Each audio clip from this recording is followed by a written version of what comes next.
تو بیٹھ گیا. دیکھو ایمان کی مثال. مگر اسٹیمر بھنور میں پھنسا, پانی کی موجیں اٹھی اور اسٹیمر کو تھپیڑے کھلانے لگی, ڈاواڈول ہونے لگا.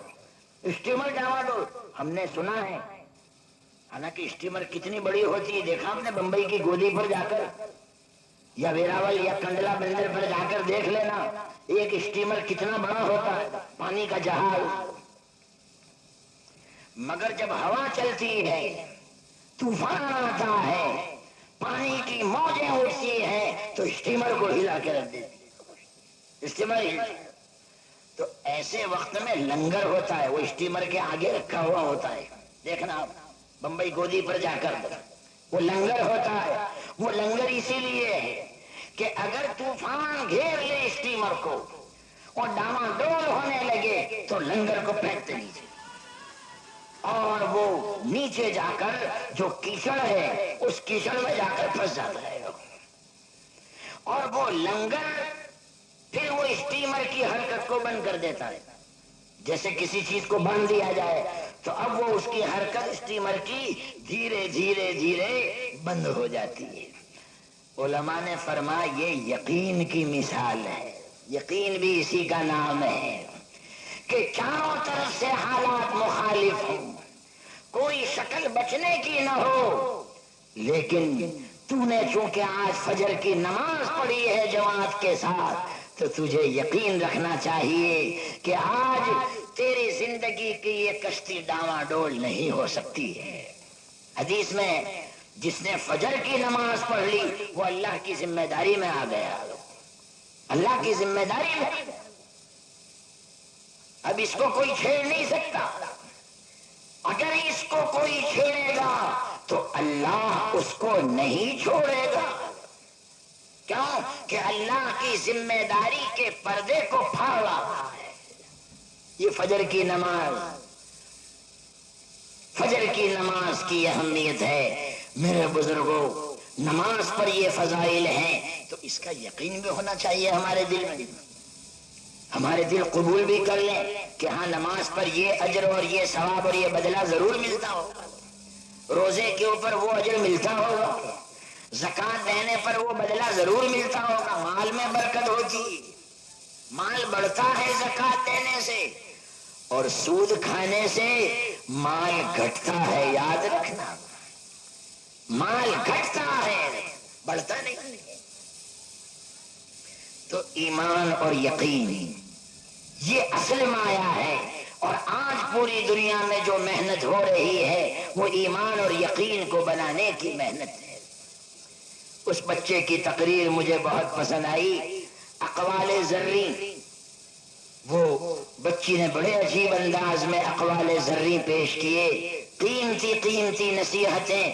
اس میں ایک نصیحت آئی غیبت کی, ہے نا, غیبت. غیبت مت کرو, حرام ہے اسلام میں اپنے بھائی کی غیبت کرنا. اگر کسی نے اپنے بھائی کی غیبت کی, کسی مسلمان بھائی کی غیبت کی, تو اپنے حقیقی بھائی جس کی ناش پڑی ہو, مردہ پڑا ہے, اس کے گوشت کو نوچ کر کھانے جیسی. اَيُحِبُّ أَحَدُكُمْ أَن يَأْكُلَ لَحْمَ أَخِيهِ مَيْتًا فَكَرِهْتُمُوهُ. قرآن کریم نے کہا کیا تمہیں یہ پسند ہے کہ اپنے مرے ہوئے بھائی کے گوشت کو نوچو, بھائی اور وہ بھی مرا ہوا. یہ مرا ہوا قید کیوں لگائی جانتے ہو آپ؟ میرے آقا کا غضب کا علم تھا. اے ستھریل والو, میرے آقا کے جیسا علم کس کا ہو. مرا ہوا اس لیے کہا کہ جب آدمی مر جاتا ہے نا تو قابل رحم ہوتا ہے. حتیٰ کہ اپنا کٹر دشمن بھی اگر مر جائے تو آدمی اس کے جنازے میں جاتا یا نہیں جاتا؟ بولو. حالانکہ اس کے ساتھ نہیں بنتی تھی, دشمنی تھی, ناراضگی تھی, لیکن جب موت کی خبر آئی تو جاتا ہے. جب آدمی مر گیا تو قابل رحم ہو گیا. اور یہ تو تیرا بھائی ہے, حقیقی بھائی, اور یہ مرا تو قابل رحم ضرور ہے. تو اس پر تو رحم نہیں کھا رہا ہے, بلکہ اس کے گوشت کو ناخن سے نوچ رہا ہے. نکال, اور وہ ٹکڑا نکال کر منہ میں رکھ. قرآن نے جو شکل بتائی وہ یہ ہے، ناخون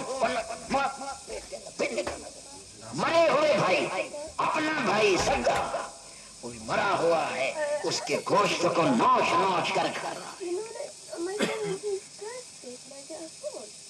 واقعہ میں سنا دوں، اقوال زرری تو لڑکی نے سنا ہے نا، تو میں ذرا ایک واقعہ سنا دوں، اس کے اوپر سونیری پانی چڑھا دوں۔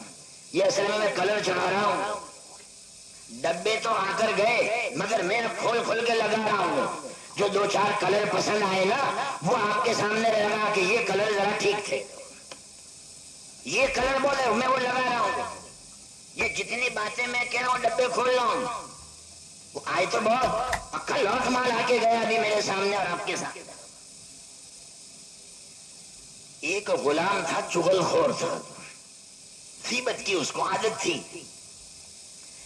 اچھا، اقوال ذرری میں بچی نے کیا کہا جانتے ہو؟ غیبت قتل کرنے سے زیادہ خطرناک ہے۔ تو بالکل صحیح ہے، ایک آدمی کو آپ قتل کر دیں وہ نقصان کم ہے، لیکن اگر اس کی غیبت کی وہ نقصان زیادہ ہے، قتل سے زیادہ غیبت۔ تو اب اس کی مثال سن لیجیے۔ ایک غلام تھا بڑا چغل خور، ایک کی بات دوسرے کو، دوسرے کی بات پہلے کو، چغلی اسی کو کہتے ہیں۔ عبداللہ بھائی کی بات عبد الرحیم کو جا کر کرے اور عبد الرحیم کی بات عبداللہ بھائی کو جا کر کرے، پوسٹ مین کا کام کرے، پوسٹ مین، ٹپال لانے اور لے جانے کا۔ ان کی ٹپال یہاں لاتا اور یہاں کی ٹپال وہاں لے جاتا، اور مفت پگار نہیں ملتا اس کو۔ وہ تو فجر میں 10 بجے جو پوسٹ مین آتا ہے اس کو پگار ملتا ہے حکومت کی طرف سے، اس کو نہیں۔ یہ تو بیچارہ مفت میں دوڑ دوڑی کر رہا ہے، مفت میں۔ عبداللہ بھائی کو کہتا ہے عبد الرحیم بھائی تم نے آٹلی موٹی موٹی گاڑو آتا تھا، دیکھو حالانکہ دی ہے چھوٹی مگر کہتا آٹلی موٹی موٹی گاڑو آتا تھا۔ وہ میں ایک مدرسے میں امتحان لینے کے لیے گیا تو وہ اردو عبارت تھی، زمانے جاہلیت میں لوگ اپنے بچیوں کو زندہ گاڑ دیتے تھے، ہے نا عبارت، اپنی بچیوں کو زندہ گاڑ دیتے تھے۔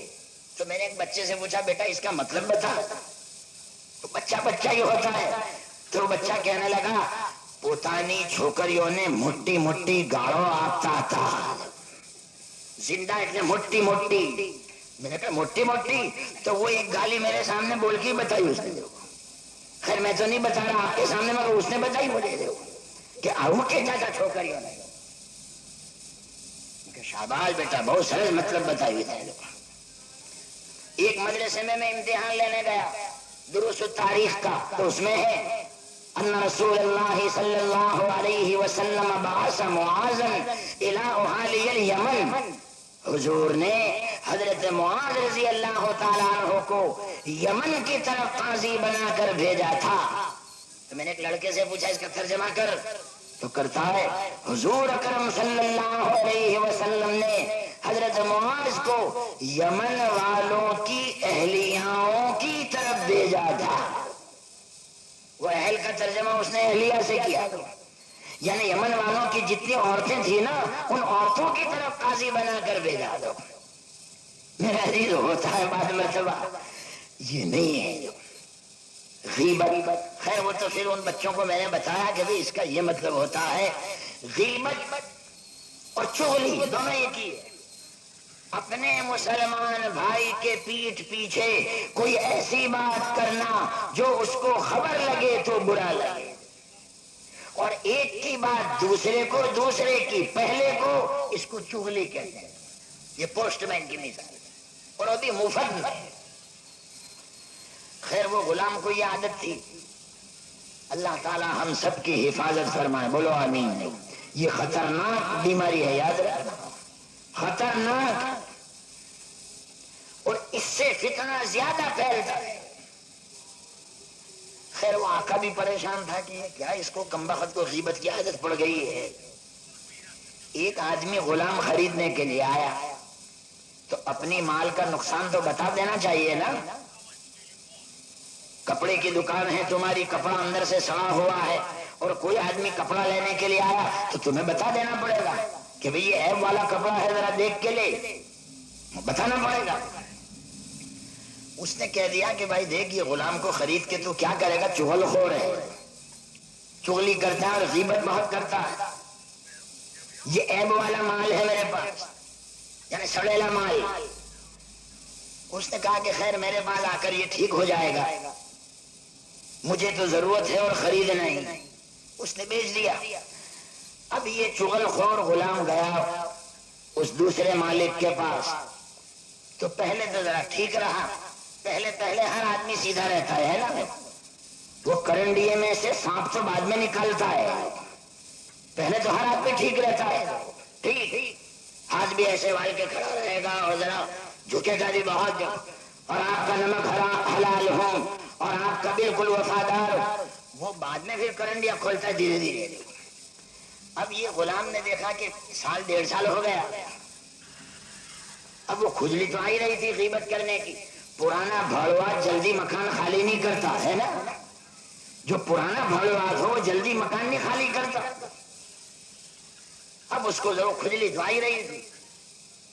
اس نے سوچا کہ شروعات کس سے کروں, سیٹھ صاحب سے کروں کہ سیٹھانی سے کروں. تو اس نے پہلے سیٹھانی کو پکڑا. شیطان بھی تو یہی چکر میں تھا نا کہ گیہوں کا دانا کس کو کھلواؤں, آدم علیہ السلام کو پکڑوں یا اماں ہوا کو. تو اس نے آخر میں اماں کو ہی پکڑا ہے نا, ہماری اماں ہی آ گئی پہلے تو, اور پھر اماں ہوا نے ابا آدم کو پھسلایا. دنیا میں جتنے آدم پھسلتے ہیں وہ ہوا کی وجہ سے ہی پھسلتے ہیں, سمجھ رہے ہو میرا اشارہ, سمجھ لو. ویسے بھی سترے کے رہنے والے ہو, بڑے چالاک لوگ, ویسے بھی جتنے آدم بھائی پھسلتے ہیں وہ ہوا کی وجہ سے. خیر اس نے سیٹھانی کو پکڑا پہلے. وہ غلام نے سیٹھانی کو کہا کہ ایک بات میں کہنا چاہتا ہوں, مگر کہتے ہو ڈر رہا ہوں آپ سے. غلط آدمی پہلے پال باندھتا ہے اس طرح کہنے کے لیے, اور اگر آپ کہو تو میں کہہ دوں. اب کہنی تو ہے, کہنی تو ہے بولنے, آپ کہو تو میں کہہ دوں کہ بھئی کیا بات ہے, بول تو صحیح. اس نے سیٹھانی کو کہا کہ دیکھو کسی کو کہنا مت, یہ جو سیٹھ صاحب ہے نا یہ کچھ دنوں سے دوسری عورت کے چکر میں ہے. دیکھا, دیکھو غیبت کری اور بھی غلط. اب وہ سیٹھانی صاحب بھی سن کر ذرا شک میں پڑ گئی کہ اچھا کیا کہتا ہے کتنا. اب ہر گھر میں سیٹھانی ایسی ہوتی ہے, وہ سیٹھ صاحب کی طرف سے شک میں تو ہوتی ہے. ذرا دیر سے آئے, ارے بھی 1:30 بجے کیوں آئے, ارے جلسہ تھا سوتریل میں وہاں گیا تھا, ابھی جلسہ ختم وہاں سے آیا. دیکھے جھوٹو بولے, بھروچ گیا سے محمد پورہ میں رکھا تھا ایسے نہ نام لے سے سوتریل نہ جلسہ نہ, وہ تو ہر گھر میں ہوتا کچھ نہ کچھ شک, ہر گھر. سیٹھانی کا یہ تو اچھا ہوا تو نے میرے کو بول دیا. وہ سیٹھ صاحب کو دوسری عورت کے چکر میں ہے. تب اس نے پوچھا کہ اس کا کوئی علاج, تو کہ علاج میں کر دوں گا. بالکل. سیٹھ صاحب کے سر کے بال استرے سے کاٹ کر مجھے ذرا چپ چاپ رات کو دے دو تم. جب یہ سیٹھ صاحب سو جائے نا رات کو تو بال اتار لینا اور مجھے دے, تو میں ذرا کوئی منتر جنتر پڑھ کر وہ بال کو گانٹھ ڈال دوں گا. تو پھر یہ سیٹھ صاحب تمہاری مٹھی میں, تم جیسا کہو گے ایسا یہ کریں گے. تم کہو گے اٹھ تو یہ اٹھے گا, تم کہو گی کہ بیٹھ تو یہ بیٹھے گا. اب ہر جگہ کی سیٹھانی تو یہ چاہتی ہے, سمجھ گئے, کہ ہوں جیٹلو کروں ایٹلو جہاں کرے, ہوں جیٹلو کہوں ایٹلو, ہوں کہوں کہ بیسی جائے تو بیسی جائے گا, ہوں کہوں کہ اوپر سے جائے تو اوپر سے جائے. اب یہاں یہ کہا سیٹھانی صاحب کو, اچھا اب تھوڑی دیر گزری, اب وہ کھجلی تو آئی رہی تھی, کھجلی گئی نہیں ابھی. اب یہ سیٹھ صاحب کے پاس آیا چپ چاپ, اور سیٹھ صاحب کو آ کر کہنے لگا حضرت دیکھو ایک بات بہت مدت سے کہنا چاہتا ہوں مگر کہی نہیں جاتی مجھ سے, آپ کہو تو میں کہہ دوں, چونکہ آپ کا نمک حلال ہوں, وفادار غلام ہوں, آپ کی تنخواہ کھاتا ہوں, آپ کی روٹی کھاتا ہوں, اس لیے مجھے کہنی پڑے گی آپ کہو تو. دیکھیں کچھ بولتے سے کیا بات ہے, کہ بات یہ ہے کہ یہ جو سیٹھانی ہے نا یہ دوسرے آدمی کے چکر میں ہے، لو ادھر یوں بڑھایا، ادھر یوں کہا ادھر یوں، کہ یہ کوئی دوسرے کے چکر میں ہے، تو کہ تو کیا کہتا ہے، تو کہ ہاں۔ اور آج رات کو یہ سیٹھانی صاحب نے اس عاشق کے کہنے کی وجہ سے آپ کو قتل کرنے کا منصوبہ بنایا ہے۔ جب آج رات کو آپ سو جاؤ گے نا تب سمجھ گئے۔ دیکھو وہ کلیاں پھر حدیث دیں، وہ کلیاں پھر حدیث کی لیے، دیکھو کتنی قیمت کر رہا ہے اور کتنا خطرناک بول رہا ہے۔ اب وہ سیٹھ صاحب نے تو سن لیا، دیکھا ٹھیک ہے آج رات کو میں سوؤں گا نہیں اور میں بھی دیکھتا ہوں کہ تیری بات صحیح ہے یا نہیں۔ اب رات ہوئی 10:30 11 بجے، سیٹھ سیٹھانی صاحب دونوں جمع ہوئے، سو رہے ہیں۔ اب سیٹھانی تو انتظار میں، وہ استرا چھپا کے لائی لیے ہیں، یہاں استرا یہاں ہے، اب وہ انتظار میں کہ سیٹھ صاحب سو گئے تو ذرا بال اتار لوں، اس نے کہا ہے اس طرح۔ سیٹھ صاحب بھی سو گئے، خراٹے بھی لے رہے، وہ ایسا ثابت کیا کہ میں سو گیا، اور ذرا گودری اٹھا کے دیکھتے رہے چپ چاپ کہ تھائے چیسوں۔ اب جب رات کا 1:30 بجا، وہ خر پر بہت ہونے لگا تو وہ سمجھ گئے کہ وہاں ہوئی گیا، تو دھیرے لے کے استرا نکالا اس نے وہ بال کاٹنے کے لیے۔ وہ جیسے استرا نکالا تو دیکھ گیا گودری میں سے کہ ہاں بات بالکل صحیح ہے، وہ غلام نے جو کہا تھا وہ بس اس نے جلدی سے اٹھ کر وہ استرے پر قبضہ جمایا اور وہی استرے سے اپنی بیوی کی گردن میرے کو سمجھتی ہے تم، میں کچھ غافل ہوں، وہی استرے سے بیوی کی گردن الگ بدن الگ۔ صبح ہوئی، سالوں کو پتا چلا، یہ بات چھپنے والی تو تھی نہیں، یہ بات چھپنے والی تو تھی نہیں۔ اب سالوں کو پتا چلا کہ بھائی جان نے تو آج رات کو یہ کارنامہ کرا، سمجھ گئے نا، بھائی جان نے بنیری، تو وہ سالے تو سالے ہی ہوتے ہیں، آپ نے نہیں دیکھا، سالے تو سالے ہی ہوتے ہیں۔ انہوں نے وہی اس طرح لیا اور بھائی جان کی گردن، تو وہ موٹا کون ہے، ہماری بہن نے مانا ہوگا، وہ انہوں نے بہن کی گردن۔ اب وہ دیور صاحبہ کو پتا چلا، وہ دیوروں کو، کہ اچھا بھابھی کے بھائیوں نے یہ کارنامہ کیا، ہمارے بھائی میں سے ایک کم کر دیا، تو اب وہی اس طرح لیا، اور وہی جو سالے صاحب نے گردن اڑائی تھی نا، وہی اس طرح لے کر وہ سب تو سمجھے جب ان کی طرح تھی اوچھو چھو، بس 2-4 ادھر سے اٹھے 2-4 ادھر سے اٹھے، 25-30 گردنیں کٹی ہوئی ہے، وہ استرا منحوس وہیں پڑا ہوا ہے، اور وہ غلام انگلی کو دانتوں میں دبا کر ہنس رہا ہے، وہ چغل خور، وہ غیبت کرنے والا، وہ چغل خور۔ کسی نے کہا کمبخت تیری غیبت کا تو یہ اثر ہوا، دیکھ کتنی گردنیں کٹی ہیں، تو کہنے لگا میں کیا کروں، ان کی قسمت میں ہی مرنے کا لکھا تھا، تو کوئی میرا کارنامہ تھوڑی، ان کی قسمت میں نہ مرنے کا لکھا تھا۔ وہ بچی نے بالکل صحیح کہا، غیبت زیادہ خطرناک ہے کسی کو قتل کر دینے سے بھی۔ اس کا ثبوت آپ کو میں نے پیش کر دیا کہ قتل کرنے سے تو ایک کی جان جاتی ہے، لیکن غیبت کرنے کی وجہ سے تو 25 کی گردنیں کٹتی ہے۔ وہ غیبت، اللہ تعالی ہم سب کی حفاظت فرمائے۔ اقوال ذری میں اس بچی نے غیبت کے اوپر کہا اور دل کی صفائی پر توجہ دلائی ہے نا، کہ لوگ اپنے میلے کپڑوں کی تو فکر کرتے ہیں اور میلے کپڑوں کو تو صابن سے دھوتے ہیں، لیکن دل میلا ہو چکا ہے، دل گندا ہو چکا ہے، اس کی صفائی کی کوئی فکر نہیں کی جاتی۔ نبی کریم صلی اللہ علیہ وسلم کے ارشادات کے ذریعے سے دل کو صاف نہیں کیا جاتا ہے نا۔ اس بچی نے یہ بھی کہا، مجھے وہ مثنوی یاد آئی، مولانا جلال الدین رومی رحمت اللہ علیہ نے فرمایا، عجیب مولانا کی نصیحتیں کچھ عجیب ہوتی۔ بھروچ روشن پاک کے بیان میں مختلف مثالیں میں دے چکا ہوں، اور مثنوی پر ہی بیان تھا بھروچ میں۔ ایک مثال یہ دی ہے مولانا نے، در زمین مردوں خانہ میں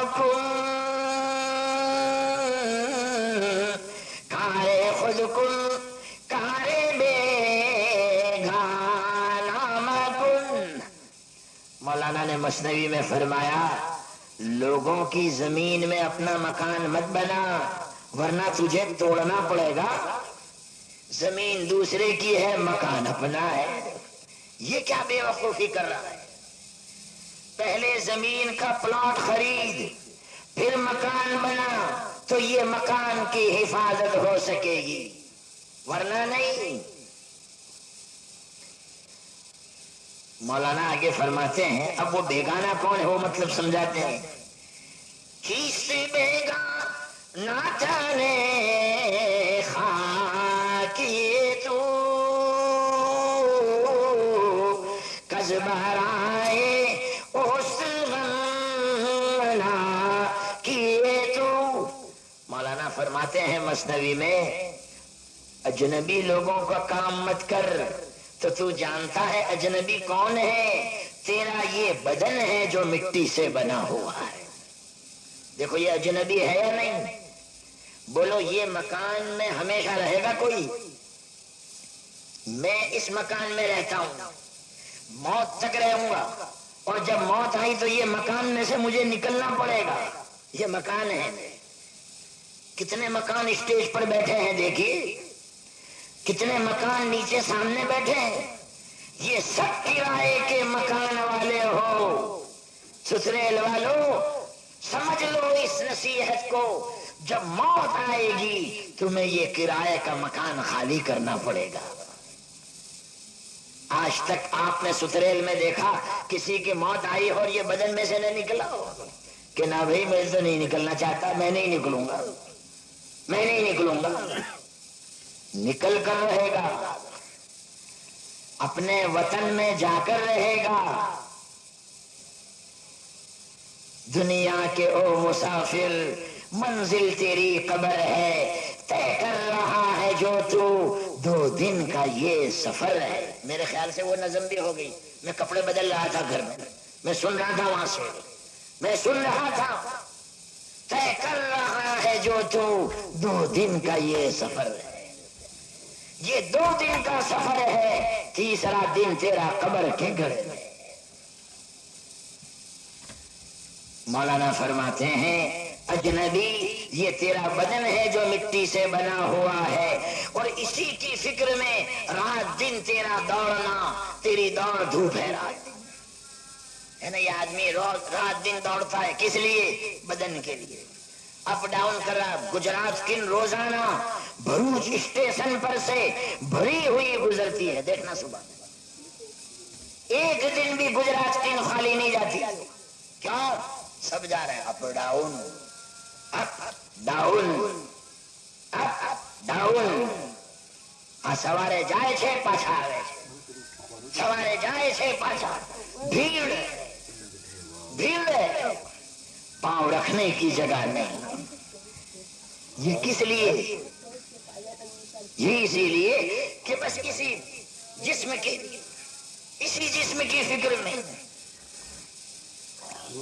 بھیڑ میں جگہ کرنا عقل مند آدمی کا کام ہوتا ہے. وہ لطیفہ ہے, ایک اسٹیشن پر بھیڑ بہت تھی اور 15-20 آدمی کی ایک جماعت تھی. ان کو بھی جانا تھا ٹرین میں, مگر کوئی دروازے میں نہیں گھسنے دیتا تھا.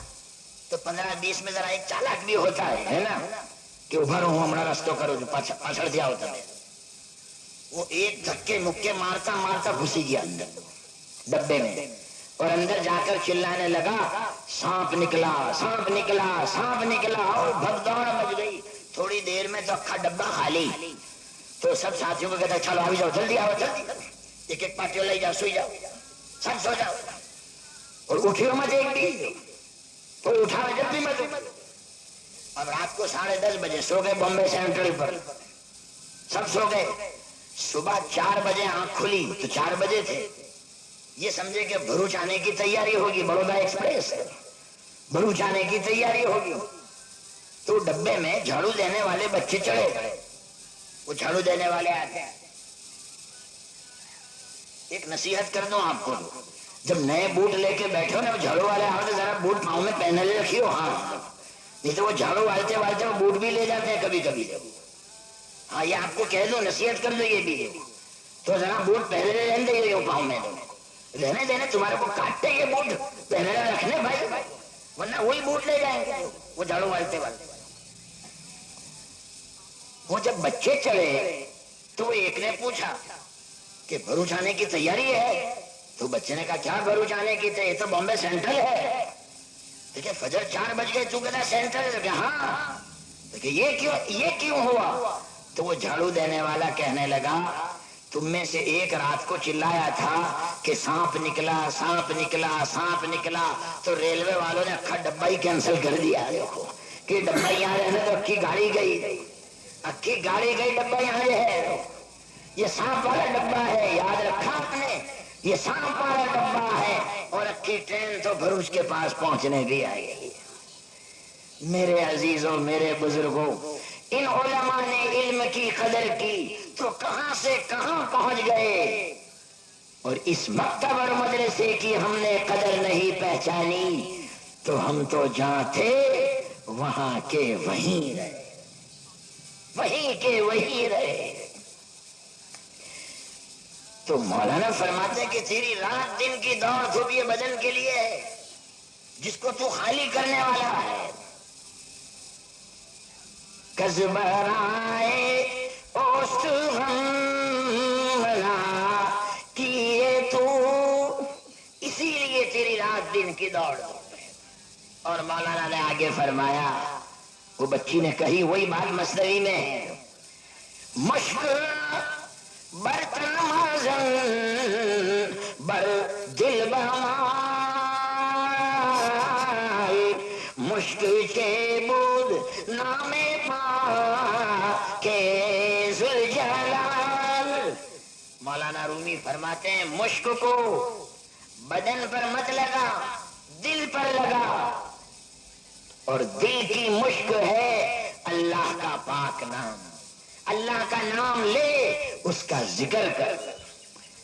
ابھی ہم نے عشاء کی نماز پڑھی مولوی زبیر صاحب کے پیچھے، تو کون سا رکوع پڑھا؟ وہی تو پڑھا، اس میں اللہ کے پاک نام ہی تو تھے۔ واللہ الذی لا الہ الا ہو الملک القدوس السلام المؤمن المہیمن العزیز الجبار المتکبر سبحان اللہ عما یشرکون۔ میرے پیارے، قرآن پاک میں اللہ کے جلال والے نام ہی تو ہیں، ملک القدوس السلام المؤمن المہیمن العزیز الجبار المتکبر۔ مولانا رومی نے اس جگہ پر ایک بات اور بھی بڑی عجیب لکھی کہ اللہ کے جلال والے ناموں کو غفلت سے مت لے۔ ہاں، نماز پڑھ رہا ہے یہاں اور گھوم رہا ہے سورج کے چوٹا پل پر، نماز پڑھ رہا ہے یہاں اور پہنچ گیا بڑی دمن کے برج کے اوپر، نماز یہاں پڑھا اور تھوڑی دیر میں دمن پہنچ گیا ٹھیک۔ امام صاحب تو ابھی غیر المغضوب علیہم ولا الضالین تک بھی نہیں آئے اور یہ ٹھیک دمن پہنچ گیا۔ مولانا رومی نے عجیب حکایت لکھی، عجیب لکھی۔ مولانا اگر کوئی بات سمجھاتے تو حکایت کے ذریعے سے۔ ایک گاؤں کا رہنے والا آدمی تھا، اس نے گائے پالی تھی، روزانہ صبح 5 بجے اٹھتا تھا، گائے کو گھاس چارہ پانی اناج جو بھی دینا وہ دیتا تھا۔ اتنے میں رات کے اندھیرے میں شیر آ گیا کہیں سے، شیر، وہ گائے کو اس نے پھڑ کھائی۔ وہ شیر تو شیر ہوتا ہے، اس کو تو خون چاہیے، اس کو کچا گوشت چاہیے۔ وہ گائے کی جگہ وہ شیر بیٹھ گیا۔ اب چونکہ اندھیرا ہے، یہ دیہاتی آدمی صبح 5 بجے اندھیرے میں اٹھا، اس نے روزانہ معمول کے مطابق گھاس اگر نقصان دے سکتا ہے اپنی ذات، اور وہ کیوں؟ خیر بچی نے تو نہیں بتایا، اب میں سمجھا دوں، وہ تو بیچاری کہہ کے چلی گئی، مگر میں سمجھاؤں کہ ہر انسان اپنے آپ کو نقصان زیادہ کیوں پہنچا سکتا ہے؟ اس لیے کہ انسانوں میں دو خرابی پائی جاتی ہے، ہر انسان میں۔ نمبر ایک، اپنے آپ کو عقل میں دوسروں سے زیادہ جنٹل مین جانتا ہے نا؟ ہر آدمی اپنے آپ کو بہت سمجھتا ہے کہ مہاراج وہ جنٹل مین کوئی نہیں ہے، ہماری سامنے کوئی نہیں نہ چلے گا، ذوالفقار بھٹو بھی ہماری سامنے کوئی نہیں ہے، اور فلاں بھی میرے سامنے کچھ نہیں، ڈینگے مارنے پر آتا ہے۔ یہ انسان میں خرابی ہے۔ ہر انسان عقل میں اپنے آپ کو دوسروں سے زیادہ جانتا ہے، ایک۔ اچھا، اسی لیے اگر اس کی رائے نہ مانی جائے تو اس کو برا لگتا ہے۔ دیکھا نا آپ نے، کیا میری بات نہیں مانی جاؤ، ہوں تمہاری ساتھ نہیں بیسوانا، ماری رائے تمہیں نہ لی دی، مجھے وہ کرتے دے وہ تمہیں نہ کروں، وہ اس کو دکھ بھی اسی لیے ہوتا ہے کہ میری رائے کے مطابق تم نے عمل نہیں کیا۔ دوسری خرابی ہر انسان میں یہ ہے کہ مالداری میں اپنے آپ کو کم سمجھتا ہے، حالانکہ اچھا خاصا مال ہے، بلڈنگ ہے، مکان ہے، سب ہے، مگر پھر بھی سامنے والے کو مالدار سمجھتا ہے کہ نا جتلو تمہاری پاس چھید نہیں ہے، حالانکہ ہے، اس سے زیادہ ہے، مگر پھر بھی اپنے آپ کو کم سمجھتا ہے کہ نہیں اس کے جتنا نہیں۔ اسی لیے راتوں رات مالدار ہونے کے چکر میں رہتا ہے نا؟ اسی لیے مال کو ہاتھ میں لانے کے پلانٹ بناتا ہے، پلانٹ۔ گندھار والوں نے تو پلانٹ یہ بنائے کہ زمین میں سے پیٹرول نکالے، یہ لوگوں نے پلانٹ یہ بنائے کہ مال دوسروں کا میرے پاس جلدی کس طرح آ جائے۔ وہ شاعر نے کہا نا،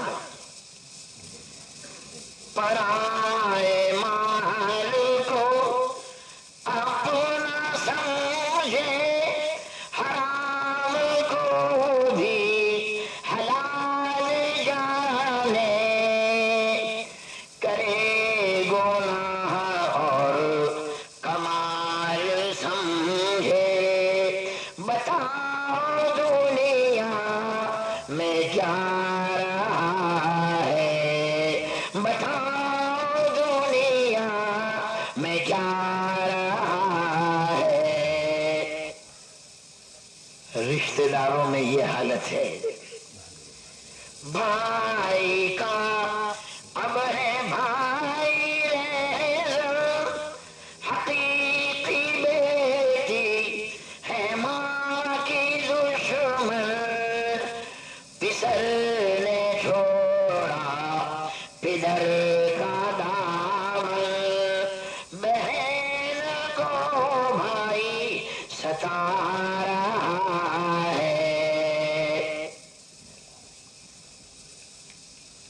اللہ والوں نے کیا ثبوت پیش کیا وہ بھی سن لو۔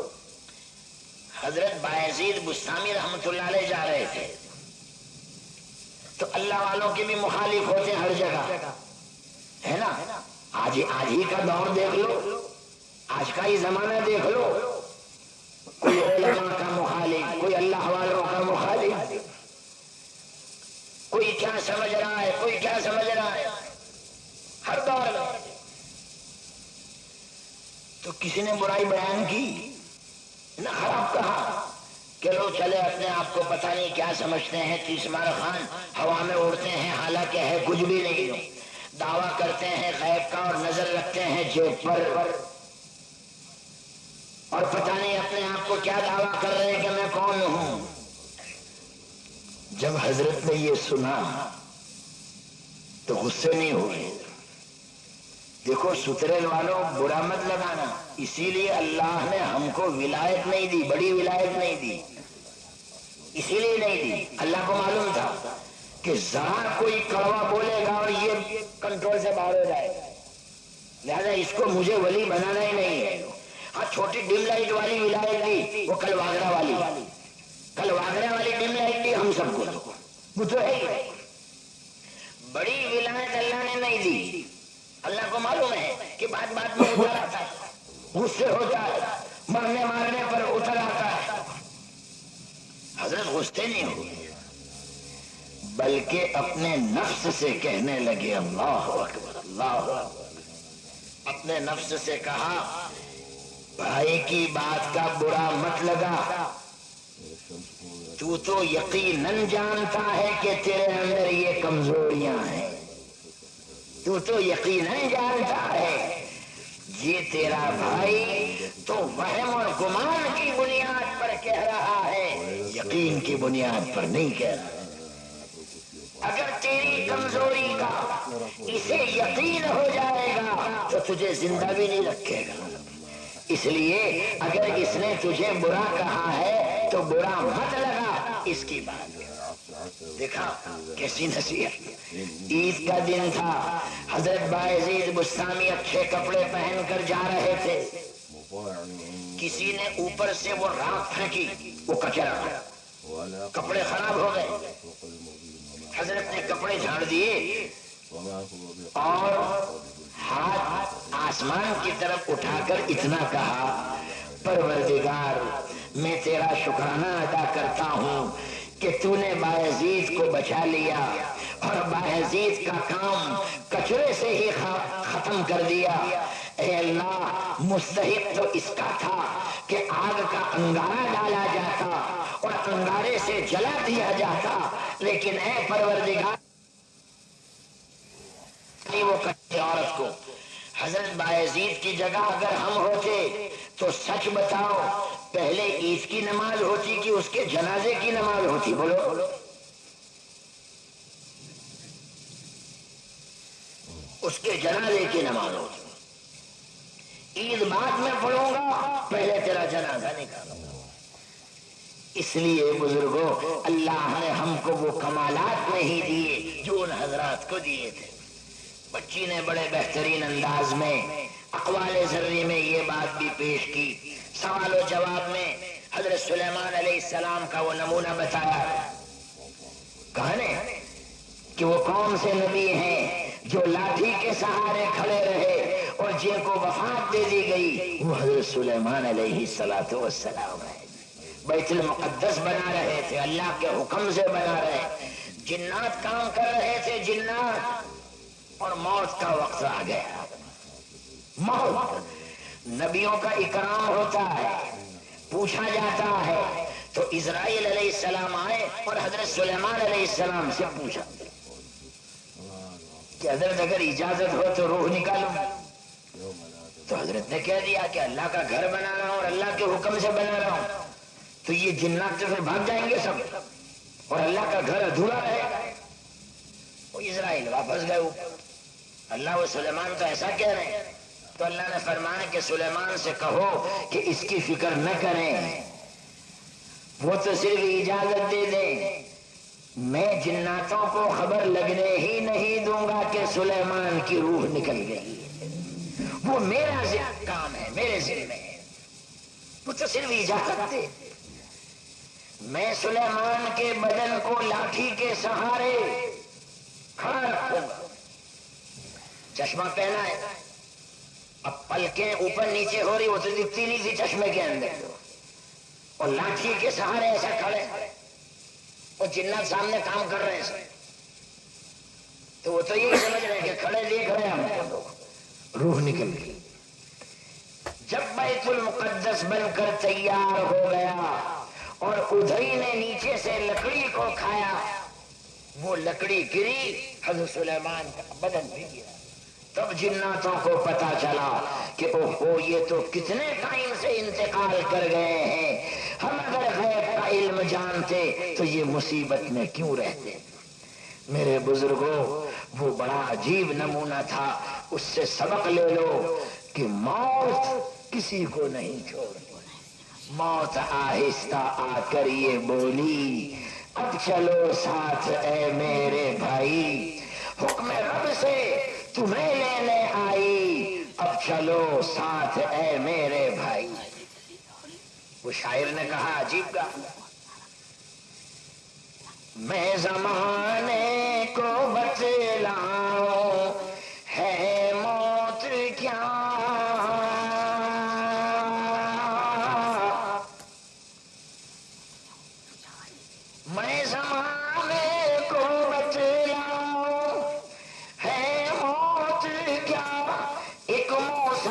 مسافر تھا رستے میں نیند آ گئی، ایک مسافر تھا رستے میں نیند آ گئی۔ آج ہی کاوی کے رہنے والے تھے ایکسیڈنٹ میں، جن کا انتقال ہوا، اللہ ان کی مغفرت فرمائے، آمین۔ جا رہے تھے اپنے گھر کاوی، مگر کسے پتا تھا کہ تو کاوی پہنچنے سے پہلے تجھے آخرت میں آنا ہے۔ یہ تیری اخیری ملاقات ہے تیرے گھر والوں سے، تیرے بیوی بچوں سے۔ اب تو واپس نہیں آئے گا، تیری خبر آئے گی، تیری خبر آئے گی۔ ہم سب ابھی گھر جائیں گے، اللہ ہم کو خیریت کے ساتھ پہنچا دے۔ میرے عزیزو، بس کون کہہ سکتا ہے کہ 2 منٹ کے بعد کیا ہوگا؟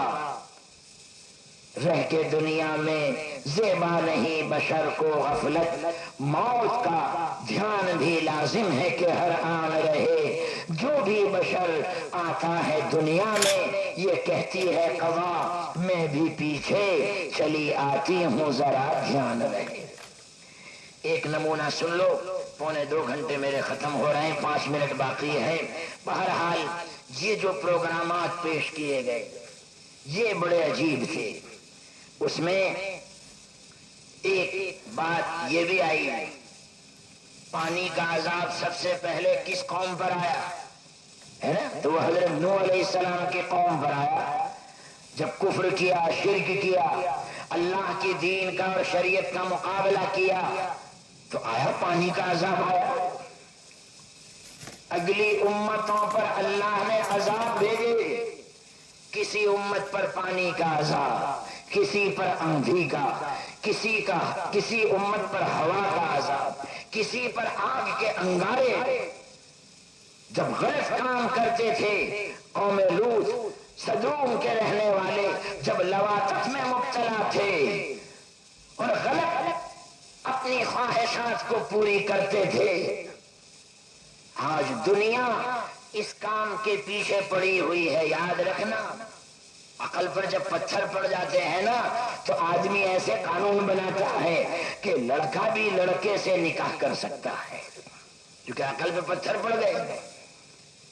شادی کے لیے لڑکا لڑکی ضروری نہیں، لڑکا لڑکے سے۔ قرآن اٹھا کر دیکھ لو، عذاب آیا ہے، آگ کے انگارے برسے ہیں قوم لوط پر، یہ عذاب آئے۔ مولانا رومی نے عجیب بات لکھی ہے حضرت نے مثنوی میں، کہ اس امت کو اللہ نے سب سے اخیر میں بھیجا اور اگلی امتوں کو پہلے بھیجا۔ کبھی کبھی اخیر میں بھیجنا بھی رحمت ہوتا ہے۔ تو اس پر مولانا نے وہ حکایت لکھی ہے، شیر، بھیڑیا اور لومڑی یہ تینوں جنگل میں نکلے شکار کے لیے۔ بس یہ چھلی حکایت سن لو۔ تو 3 جانور انہوں نے پکڑے، شیر، بھیڑیا اور لومڑی، یہ تینوں نکلے۔ تو 3 جانور پکڑنے آئے، گائے، بکرا اور خرگوش، سسلا، یہ 3 پکڑے انہوں نے۔ اب شکاری بھی 3 اور شکار بھی 3۔ تو بھیڑیا اور لومڑی جو تھی نا وہ کچھ ذرا بدگمانی کرنے لگی، زیادہ تو بھیڑیے کو، کہ یہ جنگل کا راجا ہے، کمبخت سب لے جائے گا، اپنوں کو کچھ دے گا یا نہیں دے گا، کہ سب یہ لے جائے گا۔ شیر کو پتہ چل گیا کہ یہ بدگمانی کر رہے ہیں میرے بارے میں۔ تو مولانا فرماتے ہیں کہ اس نے وہ بھیڑیے کو بولا کہ ادھر آ، تجھے خوف ہے میرے بارے میں، خطرہ ہے کہ تمہارا حصہ نہیں دوں گا، چل تو یہ 3 جانور پکڑے گئے، ان کی تقسیم تو کر۔ تو وہ بھیڑیا بولا، بھیڑیے نے کہا یہ گائے آپ لے لے، بکرا میں لے لیتا ہوں، میں۔ وہ جو اس نے میں کہا نا، وہ شیر غصے ہوا، کیونکہ شیر کسی کا میں پنا قبول نہیں کرتا، کہ میرے ہوتے تو میں کہہ رہا ہے، جنگل کا راجا میں اور تو کہہ رہا ہے کہ میں۔ وہ شیر نے ایک پنجہ مارا اسے، اس کا پتا وہیں پانی پانی کر دیا، وہ بھیڑیا تو وہیں تڑپ کے مرا، تڑپ تڑپ کر۔ مولانا فرماتے ہیں گفت شیر اے گرگ چون گفتی بوگو چونکہ من باشی تو گوئی ماؤ تو۔ مولانا نے فرمایا کہ وہ شیر نے بھیڑیے کو کہا ابھی وہ بھیڑیے ادھر آ، جب تو بول رہا ہے تو بول، میرے ہوتے ہوئے تو کہتا ہے کہ میں، تو میں کہاں جاؤں گا؟ جنگل کا راجا تو میں ہوں نہ کہ تو۔ بس وہ شیر کو غصہ آ گیا، میں پناہ سن کر اس نے کہا چونا بودی فانی اندر پیش من فرض آمد مردوہا گر دھن زدن۔ جب میرے ہوتے ہوئے بھی تیرا میں پناہ نہیں گیا تو تیری سزا یہی ہے کہ تیری گردن اڑا دینی چاہیے اور تجھے زندہ نہیں رہنا۔ اب وہ بھیڑیے نے تو تڑپ کے جان دے دی، اب وہ شیر نے وہ لومڑی کو بلایا کہ ادھر آ، تو بھی اس کے جیسا سمجھ رہی تھی، چل اب تو تقسیم کر۔ تو وہ لومڑی تو چالاک تھی، وہ بھیڑیے کا انجام دیکھ چکی تھی، تو لومڑی نے کہا حضرت آپ کے ہوتے ہوئے ہم ہوتے ہی کون ہیں؟ جنگل کے راجا آپ، پورا جنگل آپ کے قبضے میں، ہم کون ہیں کہ آپ کے سامنے ہم کہیں؟ ہماری کیا مجال؟ یہ 3 جانور پکڑے گئے ہیں، تینوں آپ کے، یہ خرگوش آپ کے صبح کا ناشتہ، گائے آپ کے دوپہر کا کھانا، اور بکرا آپ کے شام کا کھانا۔ شام کا کھانا ذرا تھوڑا ہوتا ہے نا، دوپہر کا کھانا زیادہ ہوتا ہے، شام کا کم ہوتا ہے، یاد رکھیے۔ تم بھی شام کو کم کھائی ہو، ایک روٹی کھانی دوپہر کو زیادہ کھا لی ہو، شام کو زیادہ مت کھائی ہو۔ اب وہ جو لومڑی نے بولا نا یہ تینوں آپ کا حصہ، تو وہ شیر کو بڑا تعجب ہوا، اوہو کیسا بول رہی ہے لومڑی، یہ تجھے بولنے کا ڈھنگ کس نے سکھایا؟ تو لومڑی نے وہ بھیڑیے کی طرف اشارہ کر کے کہا کہ اس بھیڑیے کی حالت نے مجھے سکھایا کہ اگر میں بھی سیدھی سیدھی نہ چلی تو میرا انجام بھی اس کے جیسا جو ہونے والا ہے۔ مولانا رومی نے اس پر نتیجہ یہ نکالا، اے میاں لوگوں، تم سے پہلے اگلے بڑے بڑے میاں گزرے ہیں، اللہ نے ان کو بڑے بڑے تھپڑ مارے ہیں، بڑے بڑے عذاب آئے ہیں، اللہ نے اس وقت تم کو نہیں بھیجا، اس امت محمدیہ کو اللہ نے ان کے بعد میں بھیجا۔ بعد میں بھیجا جانا بھی کبھی رحمت ہوتا ہے۔ تمہیں اللہ کا شکرانہ ادا کرنا چاہیے کہ بڑے بڑے بھیڑیوں کو اللہ نے عذاب کے ذریعے سے ختم کر دیا، اور تم جیسوں کو اللہ نے سب سے اخیر میں پیدا کیا۔ اب یہ دھوکے میں مت آ جانا کہ ہم تو میاں بھائی એટલે આપણે તો જે કરવું હોય તે કરો، આપણે તો હુઝુરના ઉમ્મતી ને એટલે આપણે તો છૂટ જે કરવું હોય તે مت سمجھنا۔ یہ آپ نے گھر میں دیکھا ہوگا کہ جب چھوٹا ٹہنیاں ضد کرتا ہے اور روتا ہے اور باپ کی بات نہیں مانتا تو باپ بڑے بیٹے کو دھمکاتا ہے، دیکھا نہیں آپ؟ وہ باپ بڑے میاں کو دھمکاتا ہے تو وہ چھوٹا ٹہنیاں تو رونا چپ کر کے دروازے کے پیچھے بھرا جاتا ہے، نہیں دیکھا ہم نے؟ کیا تو موٹا بھائی نے ٹھیکاوے سے تو اونٹے تھپڑ نہیں تھی۔ تو اللہ بھی ہم سے کہہ رہے ہیں کہ اے میاں لوگوں، تم بھی دھوکے میں مت آ جانا، تم بھی کہیں گناہوں کے سمندروں کو مت بہانا، تم یہ دھوکے میں مت آنا کہ تم میرے لاڈلے نبی کی امت ہو تو میں تم کو یوں ہی چھوڑ دوں گا۔ تم یہ دھوکے میں مت آنا، تم بھی سیدھے سیدھے چلنا۔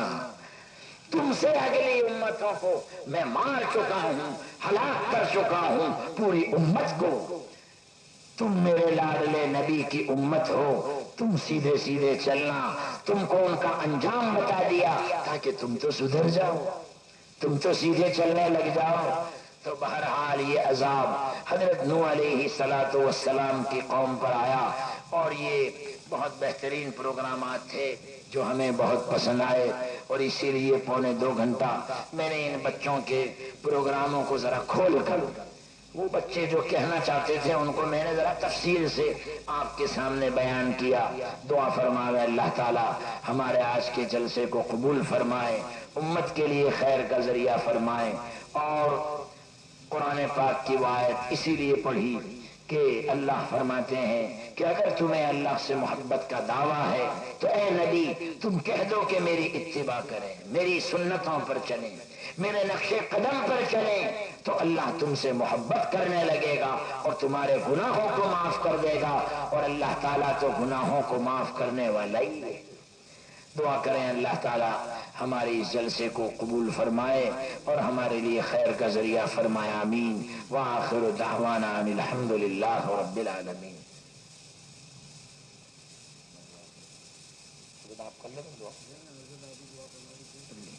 اللهم لك الحمد كما أنت أهله ولك الحمد بما أنت أهله لا نحصي ثناء عليك أنت كما أثنيت على نفسك.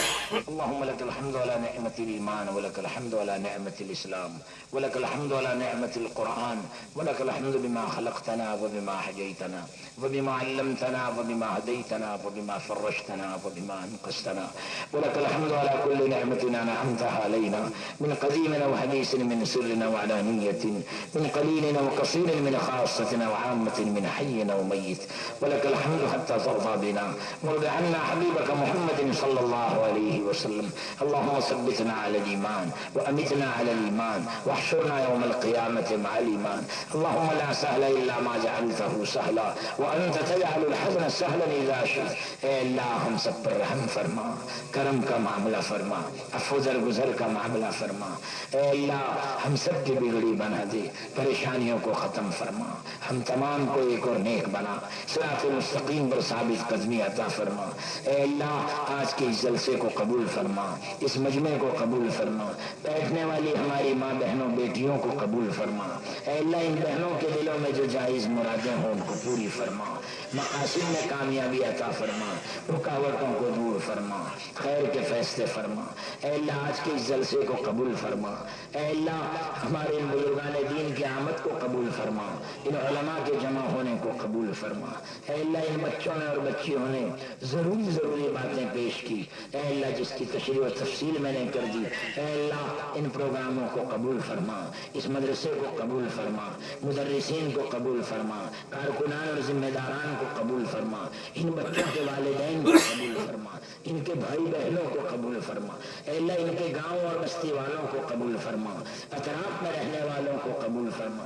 اے اللہ یہ مشن ہے حضرت محمد مصطفیٰ صلی اللہ علیہ وسلم کا مشن ہے. اے اللہ اس کو چلانے کی اور سنبھالنے کی توفیق عطا فرما. اے پاک پروردگار جو محنتیں ہو رہی ہیں تمام محنتوں کو قبول فرما، ہمارے لیے خیر کا ذریعہ فرما، ہمارے لیے ہدایت کا ذریعہ فرما. اے اللہ ہمارے لیے نافع بنا، خیر کے فیصلے فرما. اے پاک پروردگار ایک دن موت کا پیغام آنے والا ہے، حضرت اسرائیل سرانے کھڑے ہو جائیں گے. اے اللہ وہ ہمارا آخری وقت ہوگا. اے اللہ اس وقت ہماری مدد فرمانا. اے اللہ اس ذکر و تلاوت کو قبول فرما لینا. اے اللہ یہ جلسے تو یہاں ہوتے رہیں گے، یہ اسٹیج یہاں لگتا رہے گا، مگر ہم نہ ہوں گے. اے اللہ قبر کے گھڑے میں سوئے ہوئے ہوں گے. اے پاک پروردگار ہر نبی نے اس منظر کو دیکھا ہے، ہر صحابی نے دیکھا ہے. اے اللہ نبی کی ازواج مطہرات نے اس منظر کو دیکھا ہے. اے اللہ تیرے نبی کے نواسے نے میدان کربلا میں اس منظر کو دیکھا ہے. اے اللہ تابعین تبع تابعین نے دیکھا ہے. اے اللہ ہمارا بھی وقت آنے والا ہے.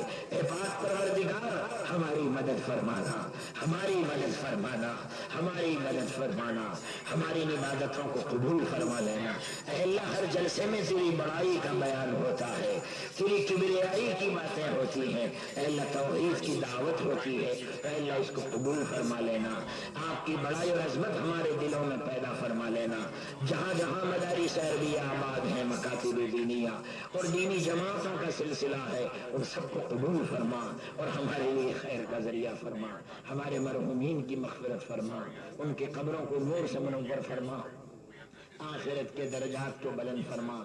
ہمارے جو قاضی کے بھائی جن کا ایکسیڈنٹ میں آج انتقال ہوا، اے اللہ ان کی مغفرت فرما، ان کے گھر والوں کو صبر جمیل عطا فرما، اجر جزیل عطا فرما، اس کا نعم البدل ان کو عطا فرما۔ اے اللہ جو زخمی ہوئے ہیں اور ہاسپٹلوں میں ہیں، اے اللہ ان پر رحم فرما، اے اللہ ان پر رحم فرما، اے اللہ ان پر رحم فرما اور ان کے لیے خیر کے فیصلے فرما۔ جہاں جہاں بھی اے اللہ ایکسیڈنٹ ہوتے ہیں سب کے حفاظت فرما، سب پر رحم فرما۔ ہماری دعاؤں کو اپنے فضل و کرم سے قبول فرما۔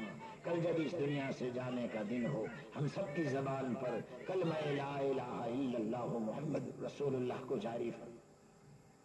ہماری دعاؤں کو اپنے فضل و کرم سے حضرت محمد مصطفیٰ صلی اللہ علیہ وسلم کے صدقے اور طفیل میں قبول فرما۔ ربنا تقبل منا انك انت السميع العليم وتب علينا انك انت التواب الرحيم۔ صلی اللہ تعالی علی خیر خلقه ونور عرشه محمد وعلى آله وازواجه واصحابه اجمعین۔ اللهم صل على سيدنا ونبينا مولانا محمد وعلى آل سيدنا ونبينا مولانا محمد وبارك وسلم۔ سبحان ربك رب العزة عما يصفون، سلام على المرسلين والحمد لله رب العالمين برحمتك يا أرحم الراحمين۔